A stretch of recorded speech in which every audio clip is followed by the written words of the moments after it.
Hello, amazing parents and caretakers, and welcome to the Pumped Up Parenting Podcast. I'm your family empowerment coach, Celia Kibler. I'm a mom of a blended family of 5 kids. I'm a grandma of 9 kids, an author, a teacher, a speaker, and a consultant with over 40 years of training and real-life parenting experience. I'm here to offer you practical, doable tips, strategies, and techniques that will pump up your parenting skills and create peace, love, and laughter throughout your family. In addition, I'll be interviewing some great humans that are on a mission to make your life a better, happier, and healthier life. So let's not waste any time and get started with the next episode of the Pumped Up Parenting Podcast. Thanks for listening.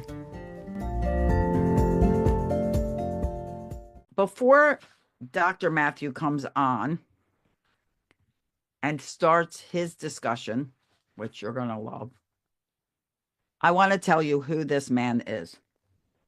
Dr. Matthew T. Johnson is a distinguished physician and surgeon with a robust background in both Western medicine and traditional East Asian healing practices. He holds an MD and an MBA. He integrates clinical expertise with strategic insights into healthcare management. As a certified specialist in East Asian medicine and forest medicine, Dr. Johnson focuses on the therapeutic benefits of natural environments on human health.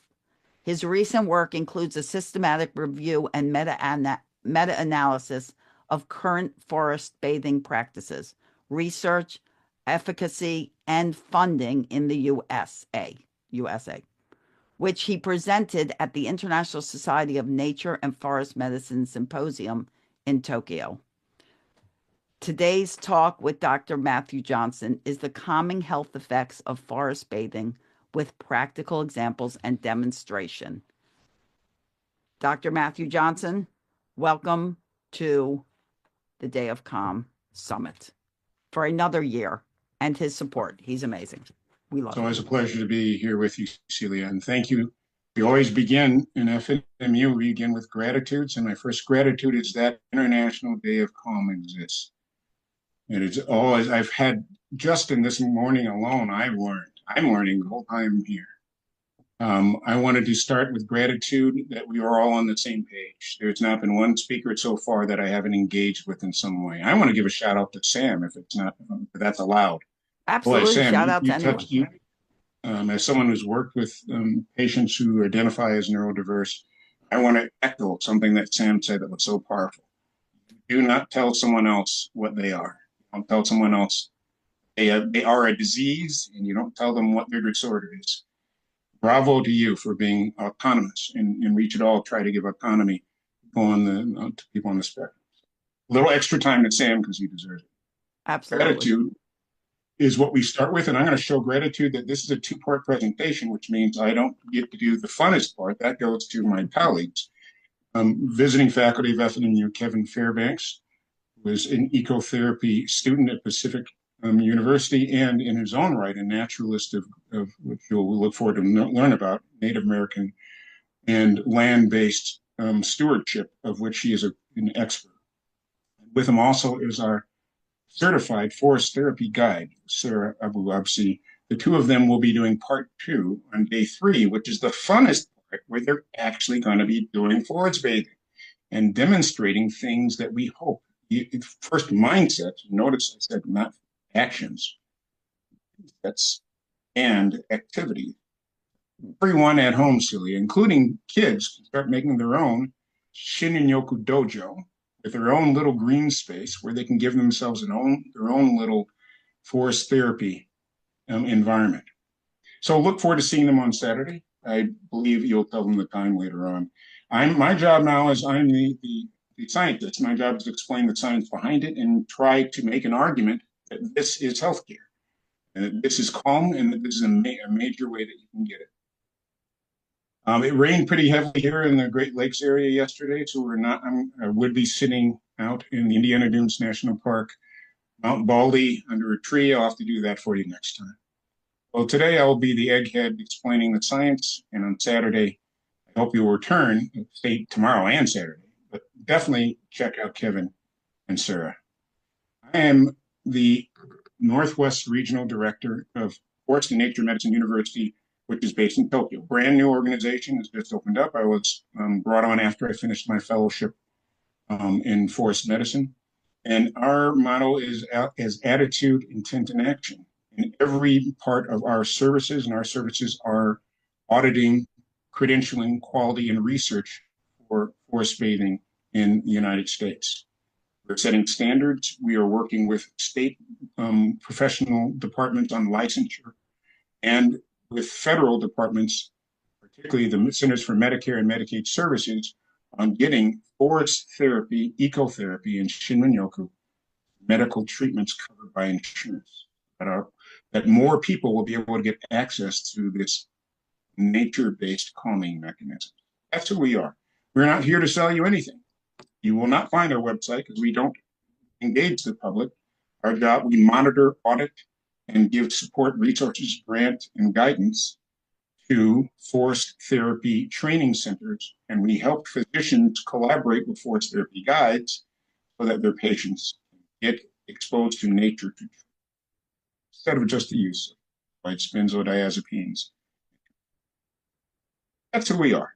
And we're here with one simple mission in mind, which is to share with you from our research. First, has forest bathing and forest therapy been shown to have any effect? We examined that very thoroughly. And second, what are the characteristics or traits of an effective nature-based experience if your goal is to achieve calm? Calm concept for us is something we call Jaku.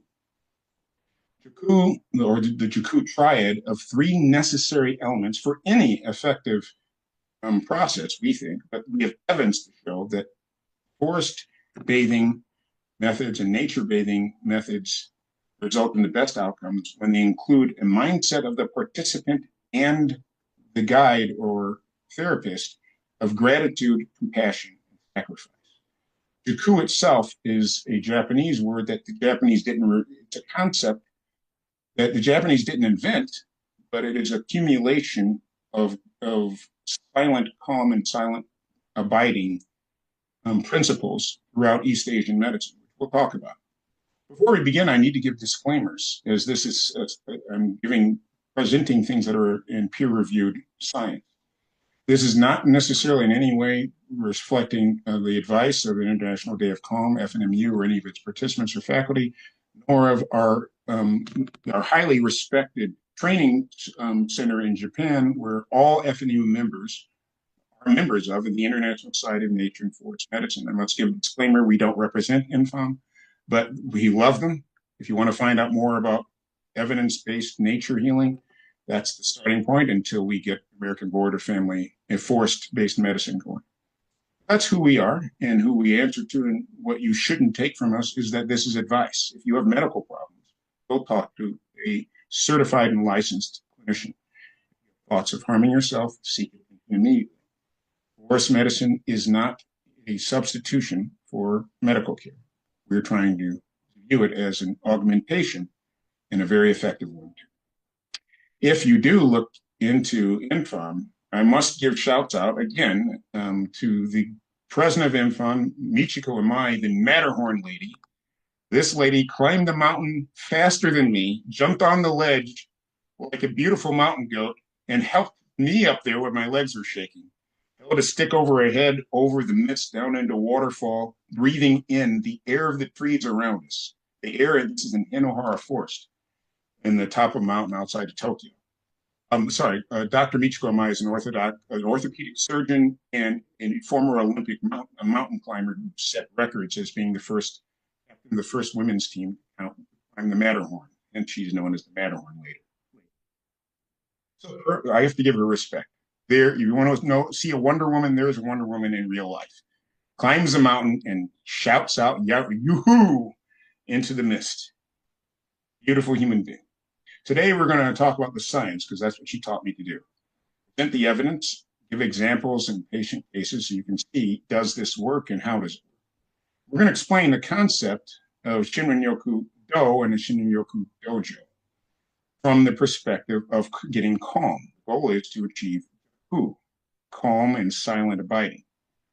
And an invitation after when you meet with Kevin and Sarah on Saturday to learn how to find Jakku for yourself in whatever space you occupy. Let's start with some definitions, because as Sam and I think Ellie and a few other people pointed out, how we define our existence is material in getting to calm. This is Professor Ching Li. Again, Infom is not involved in this event, but I have to give respect to who I think is the grandfather of forest-bathing science in the world, kind enough to give me his techniques, and now we're trying to bring his methods of bringing calm to the United States. Thank you to Professor Ching Li. Thank you to Infom. And if you ever see them, tell them their favorite loud American. Now, let's get to the science. This is what I'm presenting you now is based on 2 years of data. I'm going to give it in layman's terms, but if anyone who wants to get the abstracts or the scientific presentations, the paper will be represented with a white paper that's going to Congress in May in the Indiana Dunes National Park, our annual science. For now, I'm just going to give you the gist of it and assume that if anyone wants more of the detail of the science and the abstracts, those will be made available.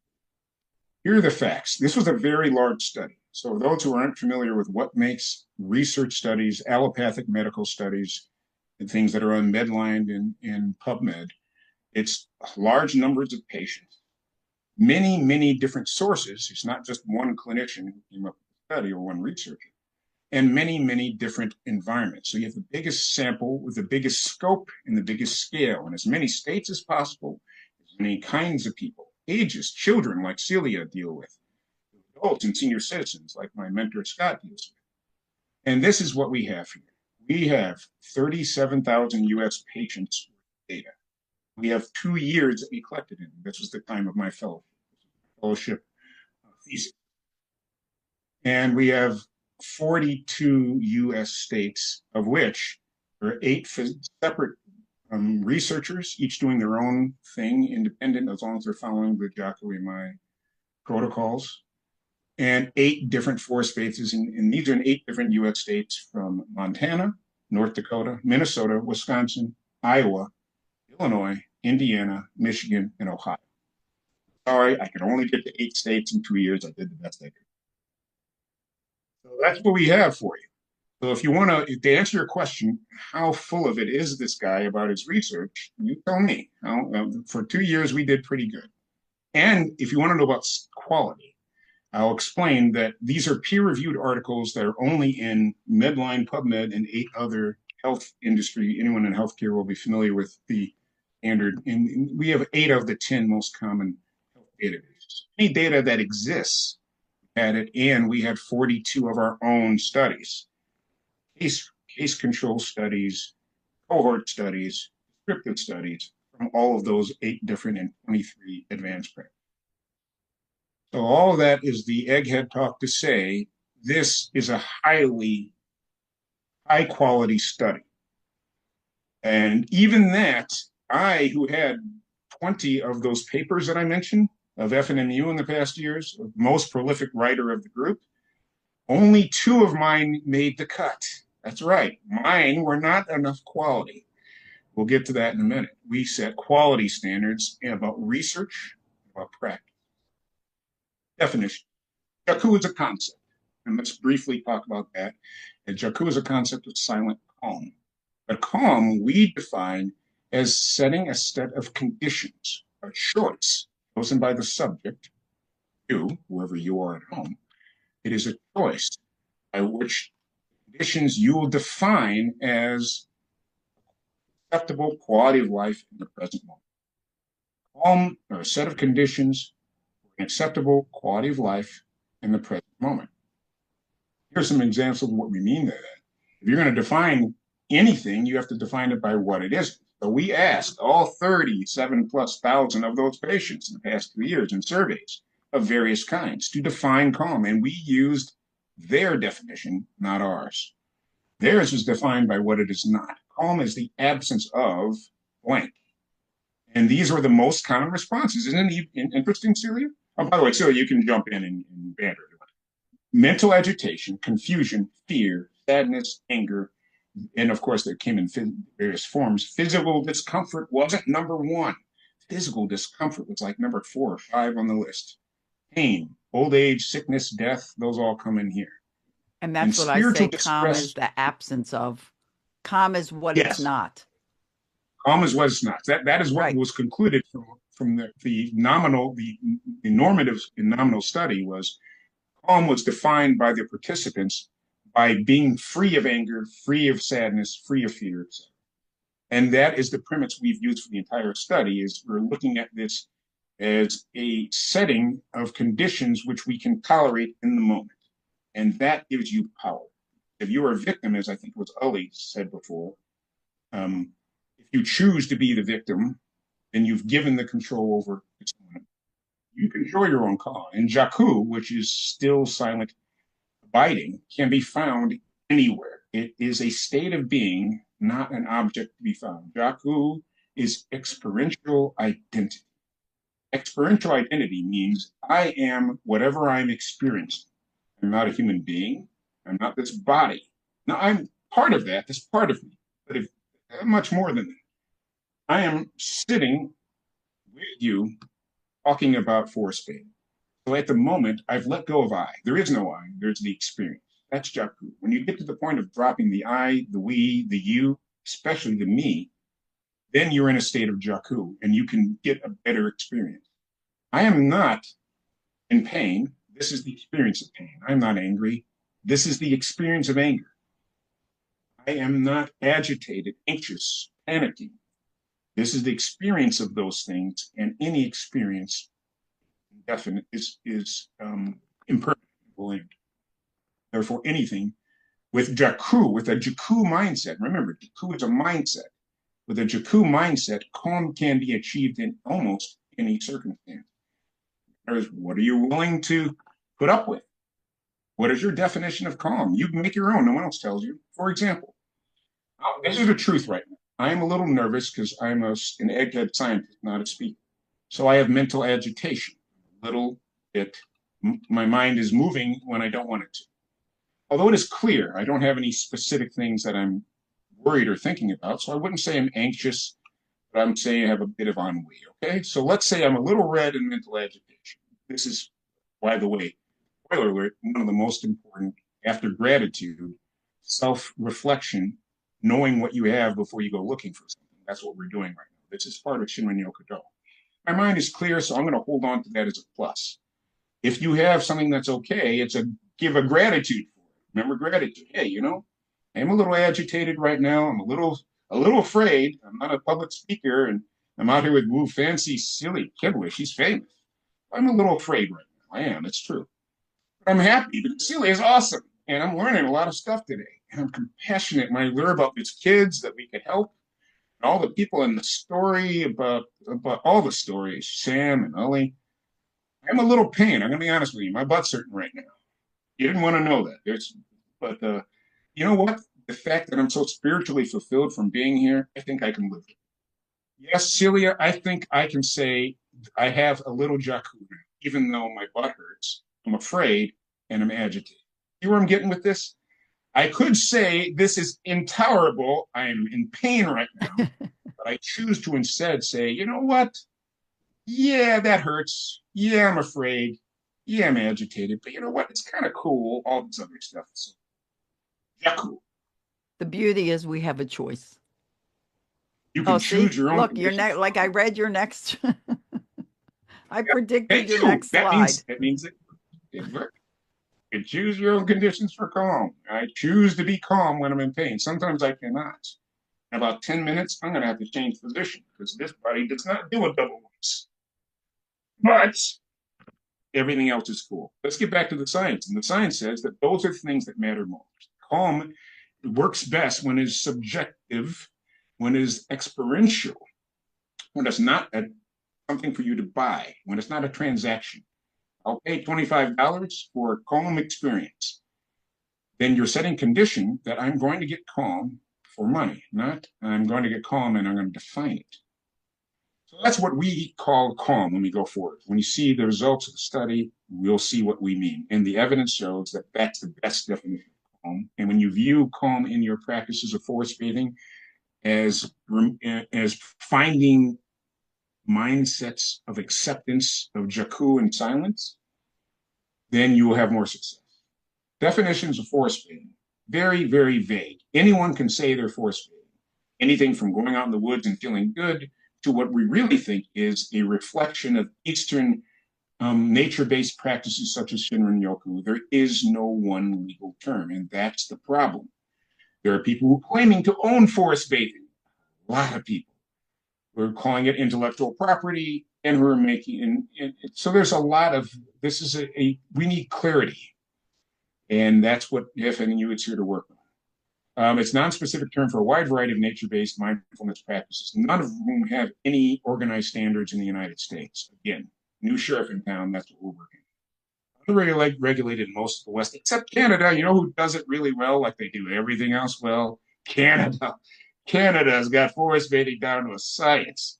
We are absolutely stealing their formula for the United States because they're really good at it. Back to that, get invited back. It's unsupported by Medicare, Medicaid, Blue Cross Blue Shield. No one covers it because it's not considered health care. And if you are, call it medical care in 42 US states, you could go to jail. That's practicing medicine without a license. We're here to change it so that our therapy guides. Again, here's the study. Now, much ado about nothing, you'll decide. So I went and other people went across the world and across the US for 2 years. We got all this stuff, 2,064 publications. I read 2,064 publications. Can't unread them. It's not all of them were of high quality. And remember what I told you before, my own papers weren't of high enough quality. Only 15 studies out of 2,000 were deemed statistically and clinically significant to give you advice. They were really, really good studies. Only 2 of them were mine. Again, to answer the question, how serious are we? We don't even accept our own inadequate. Here are the results from this study. Now, if that's not enough to convince you that this is a quality study, then don't take my advice. Wait for the next one to come out. Outcomes of highest quality evidence. Based on the things I said and based on the things, the inputs and outputs across all forest bathing in the past 2 years, that was reported. Here are the things that work great. Forest bathing in all of its forms that we're going to further define. Reduce stress and anxiety, improve mood and emotional well-being, enhanced cognitive function, reduced blood pressure and heart rate. These are things I can prove. They may suggest other things that aren't proven, such as there'll be less morbidity or mortality, that it's not proven. I can't tell you forest bathing will make you live longer yet. I can't tell you that it will keep you from dying yet. But that is important to know that correlation does not equal causation. Reduced blood pressure doesn't mean necessarily you're going to live longer, but this is how the foundations of science and research start. You get foundational research to show, well, if it reduces blood pressure and heart rate, 2 years, let's keep following those people and see if any of them have any problems or die at a young age. The beginning of mainstream healthcare. We are creating an industry from scratch. Forest medicine didn't exist before 2 years ago. Improve quality, sleep quality. That's very good for people with sleep disturbances of all kinds, whether neurologic or respiratory. Getting exposure to high terpene, pinene, living plants while you're sleeping in particular has been shown particularly good for reducing inflammation. With osteoarthritis, autoimmune syndromes, we've got lots of patients with rheumatoid arthritis and other immune syndromes, and we are followed in the tradition of Professor Ching Li of INFOM, who is an immunologist and deals a lot with cancer patients. We've been following his guides in testing. A fairly good amount of our patients have had chemotherapy, and we found their immune systems are markedly and measurably improved. So these are things that you can walk out of here and say, forest bathing, there's evidence that forest bathing does these. You may hear a lot of other things, but these are the ones that I can prove with a lot of evidence. And they're really good when you stop to think about it. Inputs. Now, we put the inputs last because we like to think about the outputs. So what are we looking at? Now we know what the outcomes are that you like. What do we have to put into it to make it good? You already said it's vague, right? I could take you into the woods with a banjo and sit under a tree, and you know what? That would be a lot of fun. Let's do that. That doesn't necessarily equate to good forest bathing outcomes. Here's what matters. Number one, gratitude. There's a word we've heard a few times on this program so far, Celia. Not for me, too. I was glad to hear gratitude coming up in so many forms. There are other So statements. important. So important. Healing and self-esteem. The finger thing, I really found that interesting. So I'm going to get the different fingers wrong. So I had to do my morning yoga at the time, but I really enjoyed that. That is a kind of scaling and going from transaction to translation. Beautiful. Passionate intent. If you go in this to help yourself only, it doesn't work. You cannot go into forest bathing experiences for the sole purpose of transacting at $25 in exchange for comb. No jaku can be purchased. Sacrifice and effort. You must give something, and it's not money. You must give time, effort of yourself. Every FNMU research-based forest bathing experience begins with a cleanup. We do invasive species removals. We're pulling oriental bittersweet and other invasives from the dunes. We are cleaning up parks. Pick up a single piece of paper and throw it in the trash can. That's therapy because you're getting out of yourself. And Jaku is getting rid of the I. When you serve a park, a dog, a kennel, a homeless shelter, you're getting out of your own head and you're establishing Jaku. So inputs that have self-sacrifice with no personal gain. That's so important. That people come to forest bathing retreats and they say, what do you mean we have to clean up first? I paid to be here. Okay, then this is a transaction. Consistency over intensity. Sit under a tree or sit with your plant for 10 minutes every day. That's it. You don't have to do yoga and stand on your head underneath a blue spruce. You do not have to go to the Grand Tetons and sit right by one particular giant tree. You can, in your backyard, you can be in the local, I go to the Cook County Forest Preserves in Chicago, and there's some great trees there. But all it matters is you do it every day. Shinrin Yoku Jin means a person who's practicing Shinrin Yoku in the moment. You can be a Shinrin Yoku. Sounds cool, doesn't it? Jin is a person who does. So Shinrin Yoku is forest bathing, using nature to heal you. Do it consistently, do it freely, do it without a desire to receive anything. And it works better. Demonetize, we already explained that. When you make something a transaction, now this doesn't mean don't pay for forest bathing, because then you're going to kill the industry. We're not there yet. We're not at the insurance thing yet. You should be willing to, if you can afford to, please pay for a forest therapy guide. They're awesome. And just like you can't do yoga and stay in on your head, Celia, the first day, you shouldn't go running out into the woods and start hugging trees because you're going to end up with not a good experience and a face full of poison ivy. Get a trained expert to show you. Guide training programs are good. We like them, but we want them to change and incorporate healthcare standards and the Jaku prior. So I'm almost done with this slide. Demonetization means making it more about effort and making it not a transaction, but a translation. You're not giving money to get something. You're translating and transforming. I think of the last speaker said something about transformation, metamorphosis. You're transforming your life and your lifestyle from one of sedentary, man-made surroundings to one of green surroundings. Celia, keep me mindful of time. You know, I'm an absent-minded professor. USA-based Shinrin Okay. Do. Shinrin Sorry, how are we good for time, Celia? You're good. You're good. You got 15 more minutes. Good. Thank you. I'll try but not that to won't use them leave room for question and answer. But and for hugging trees. That's what we're about. Okay. USA-based Shinrin-yoku. Again, Shinrin-yoku is forest bathing in its general term, and it's all good. And don't feel like you have to be doing our way. We are pointing out those things. If you only have a few things to do, then here's where you should put your effort. Highest quality content, highest quality canopy. That means anything that is over your head and envelops you. Evergreens are the best in North America for that because they're there all the time. They smell great and they're high in the kind of air we're going to breathe. And the best outcomes come from consistency. therapeutic effort is required of the participant. If you have a program or a guide who isn't making you do something on your own, then try some different ones. Non-mercantile, you do have to pay. Nothing is free in life, but it's not a transaction. There has to be a work therapy component to it. You have to give something other than money.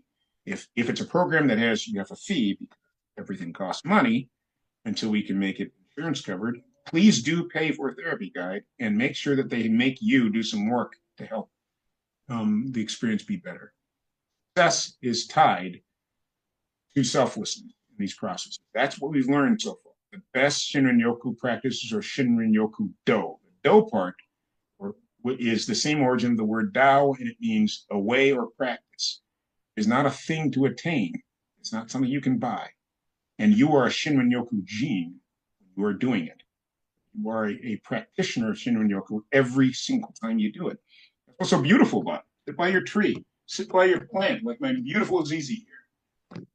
And 10 minutes with it once a day, and you'll both be better off.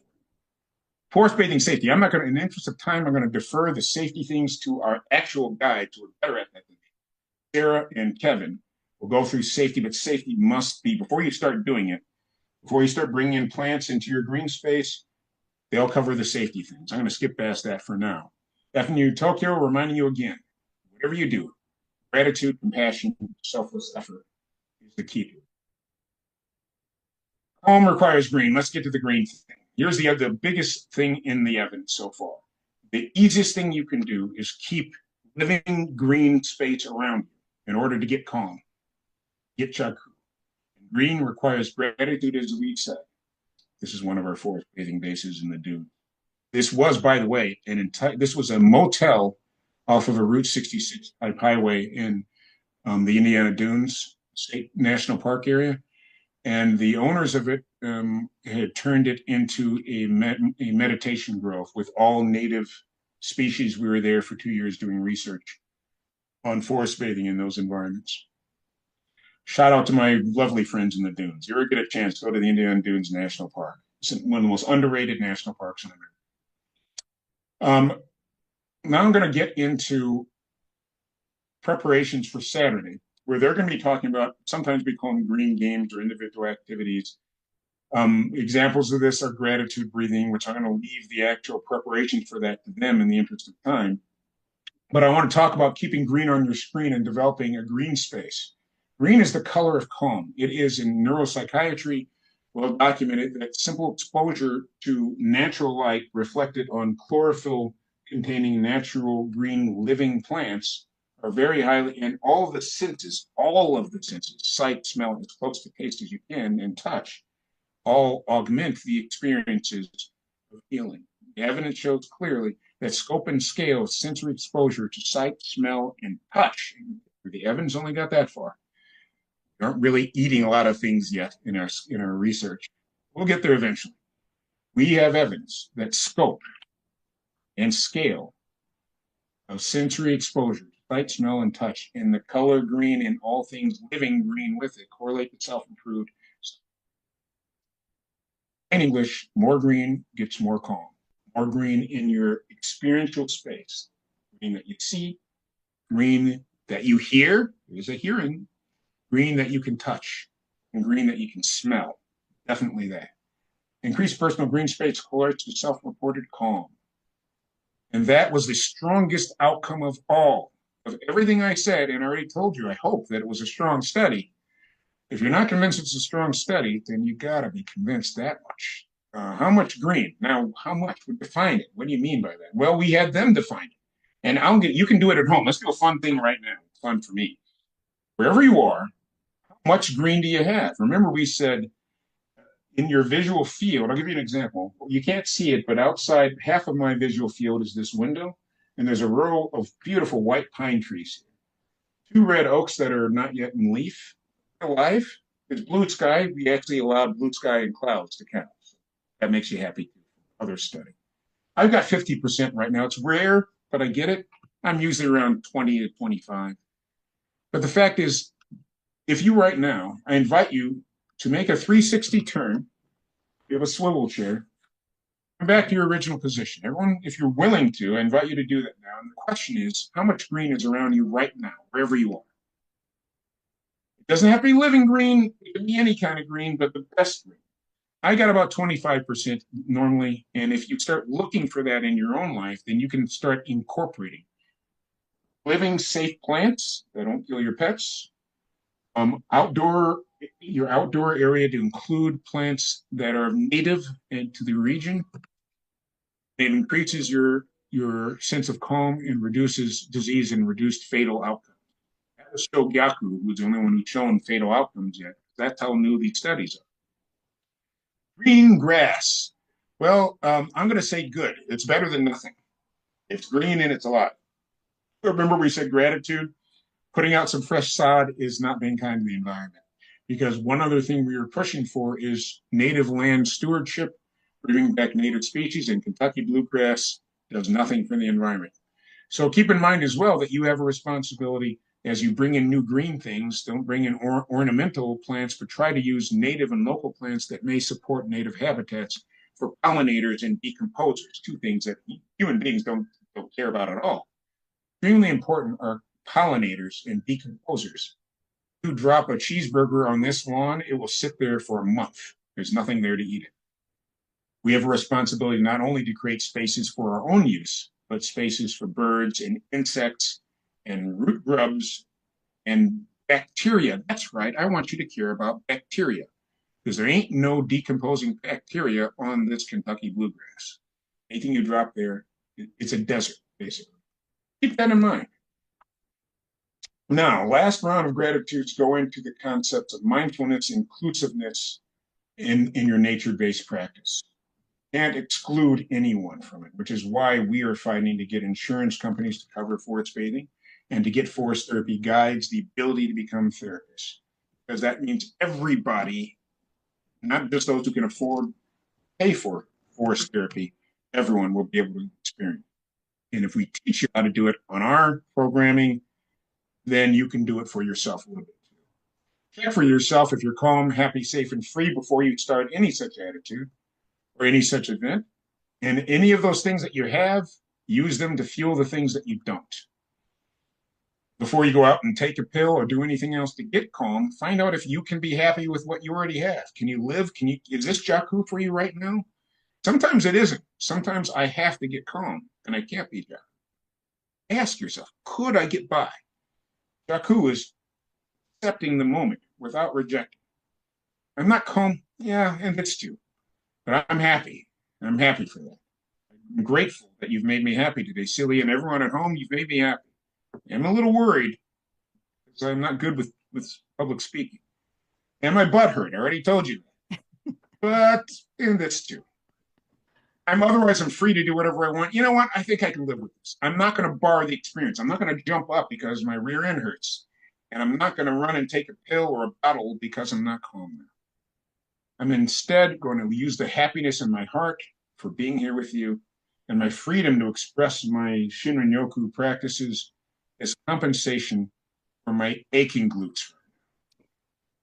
That's more about my rear end that you really wanted to know. Nature and other sentient beings, you have to remember that even if you can't see someone in front of you, you should be wanting them wellness, including the parts of nature you don't care about. You don't care about the dog or across the street. You don't care about those rats. But bar none, compassion for nature cannot be barred. This is one of my favorite forest bathing places in the world. Good old Teddy Roosevelt State Park in North Dakota. You don't have to go to a state park, but if you do, oh, check out Teddy. Bison everywhere, and they're awesome. You can have fun with forest bathing too. In summary, health benefits of Shinrin-yoku correlate to therapeutic intent. What are you trying to do? Are you trying to do something for yourself or for others? Randomized controlled trials from 2022 to 2024 and descriptive studies, all of them point that the therapeutic intention of gratitude, helping nature first, and self-sacrifice make a difference. They're just not popular topics. No one wants to come up to you and say, hey, I want to get calm. Great, come clean up this park with me. Wait, what? No, you misunderstood. I just gave you money. Yes, thank you. Now let's go clean up a park so we can be calm. Exactly. It takes work. It takes effort. If you're not willing to take effort, then there are always pills, aren't there? I think we've defined pretty well. The only other definition, and I'm going to wrap up in the interest of time. I'm going to skip the games because those who are better at showing games than the geeky scientists will show you those on Saturday. In conclusion, if you want Jakku, here are the requirements. If you care, maybe you don't want Jakku, or maybe you already have it. You already have it. Hey, I could use some. Tell me where to get it. If you don't have it, try gratitude for what you already have, compassion for someone who you don't care about, that tree over there, or that park that you never go to. Self-sacrifice, do something for someone other than yourself, and that is itself therapeutic. Surround yourself with your own Shirin-yoku dojo. Make a green space. It doesn't have to be fancy. You don't need anything from Japan. I use Japanese words because they sound cool. Use your own words for it. Create a green space, your comfort zone, your safe space. Give it your own made-up name. We don't care. Make it green, as much green as you can. Watch Kevin and Sarah on Saturday. And I got one more thing to give you, Celia, before I go to Q&A. Because I want you to not think about money at all when you see Kevin and Sarah on Saturday. We have already, FNU has already made a donation to the Dave Cohn Foundation. Yes, we are so pleased with how things are going. I got a call from Japan to say, give more. We're not giving enough. So on Saturday, during the entirety of that time that Kevin and Sarah are talking, we are going to double any donations that happen during that time up to $1,000. You give $1, you're actually giving $2. If you give $50, you're giving $100. And hey, if someone wants to come out and give $500 on the minute it starts on Saturday morning, well, we're done. I can only pay $1,000. God bless you. So there you go. We're going to double up to $1,000. We'll pay up to. We're going to give matching donations up to $1,000 on Saturday.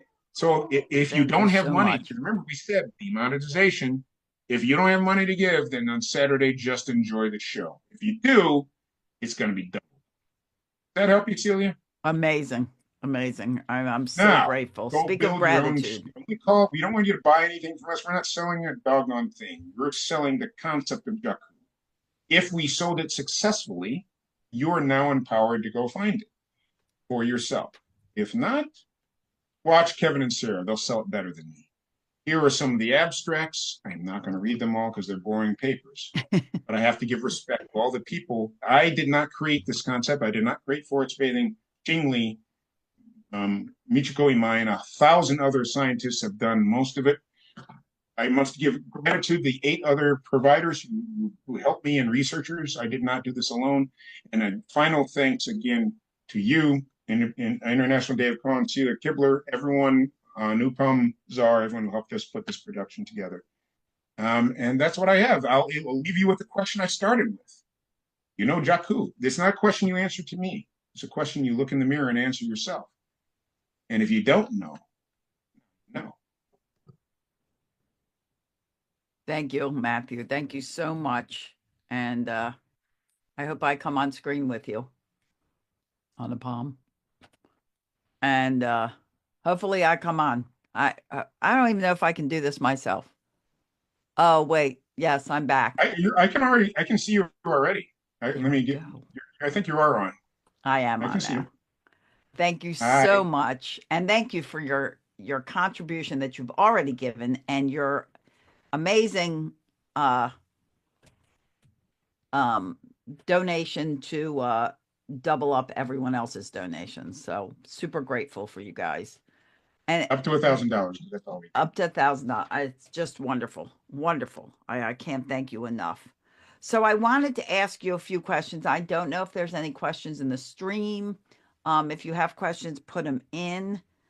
So when we talk about green, is it more nature or is it more specifically green nature? Like I live on the water. Is the water considered green? That's fantastic.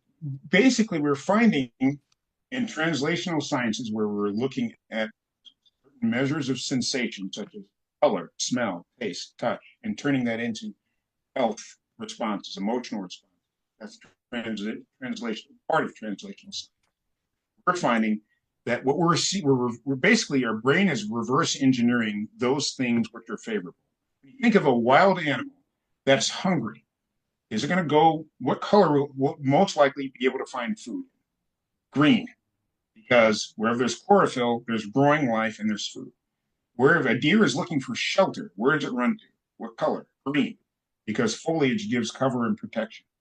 If a bird is looking for a home, where is color does it go to? Green, because green is where they can make trees. And we are, throughout evolution, we have been designed to have our senses tuned to those elements of the environment which are to our best benefit. And green is associated with food, comfort, healing, homes. It is wired into our rudimentary brain.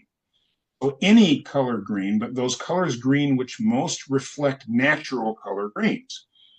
So we see that in other things outside of green.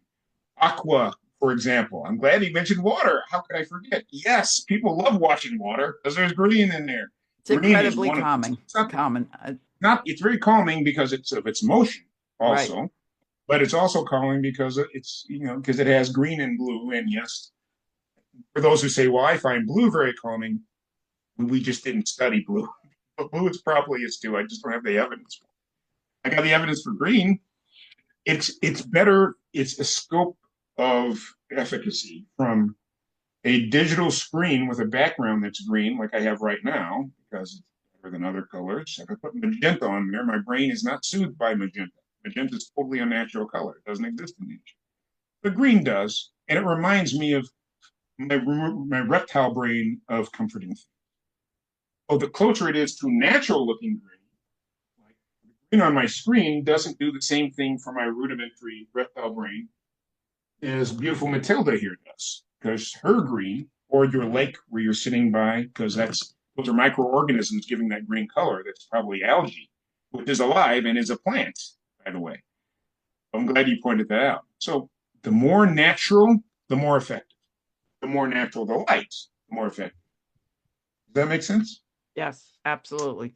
But if you have no choice, if all you got is Kentucky bluegrass, that's just fine. Better than nothing. Does that help? Yeah.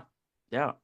Well, and I always believe, although a lot of people don't, interestingly enough, that we are all connected. That Yes, nature and humans are not separate entities. It's all one. It's couldn't all agree more. one, one, I don't know, spiritual alliance. I don't know what you want to call it, but I feel like we are meant to work with nature. We are nature. We're just a different form. A shout out to Betty, who has made a comment. Thank you for the compliment, Betty. I can't see all the chats here, but I did see that one, and I want to acknowledge the one chat. Celia went for 20%. Oh, I got some people. So you got 20%. You're better than me. That Mostly, was I my, get about 5%. well, only because you told me to put this plan in. I did it this But morning. you I went from added this 0 to 20. plan. It's not that I'm not at 30. Forget the goal isn't 33%. It's just what was the scope that people got the most results. So it's Right. not, again, otherwise you're making an attainment. Oh, I'm fine now. I have exactly 50%. So Jakku achieved. These are And I actually conditions that don't have my window open, but I do have a window in this office, but I don't have it I because it's had an too office glary. that was in a basement of a hospital for 2 years. I didn't see sunlight for 2 years. So you do what you can. Yeah. This little baby here kept me alive in that basement. It was only 5% of my space, but I went from 0 to 5%, which is an exponential increase in my Jakku. And sunlight is so, like, I even tell parents, if you have a new baby and they're not sleeping well, like they're sleeping too much in daytime and they're not enough at night, stick them in the sun. It will automatically regulate the cycle. Sunlight is so important in life. You got muted for a minute. You know that, Matthew? You're muted. Oh, there you go. I'm just waiting. I'm trying. My Well, goal is to be Jakku, and that means silent. So I'd like to okay. just listen if Thank anyone you. else has any. You Thank can you. I have talk with anything me. more to add. My last comment is please check out the whole rest of the International Day of Calm. Highly recommend it. We're big fans, if we haven't proven that already. And we have nothing to plug except Kevin and Sarah. Check out Kevin and And Sarah. part 2, It'll be Kevin and much more Sarah. entertaining to me. Let me see when they are so I can tell you exactly. I know they're on Saturday. Hold on. I hope they convinced you that they're worth listening to, and they will hopefully show you how to actually do it, because that ain't my skill. Definitely worth listening to. And they will be on at 1:15 p.m. Eastern time on Saturday. Okay. Well, thank you all very much. I actually get back to patients, and go find your coup. Thank you, Matthew.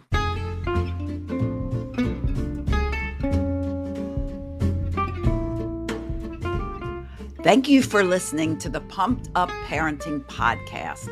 If this episode was helpful to you, please share it with a friend and leave us a review that will help others.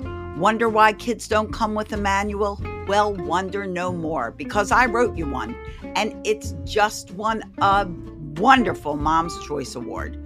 Go to celiasbooks.com and buy your copy of Raising Happy Toddlers, as well as my children's books.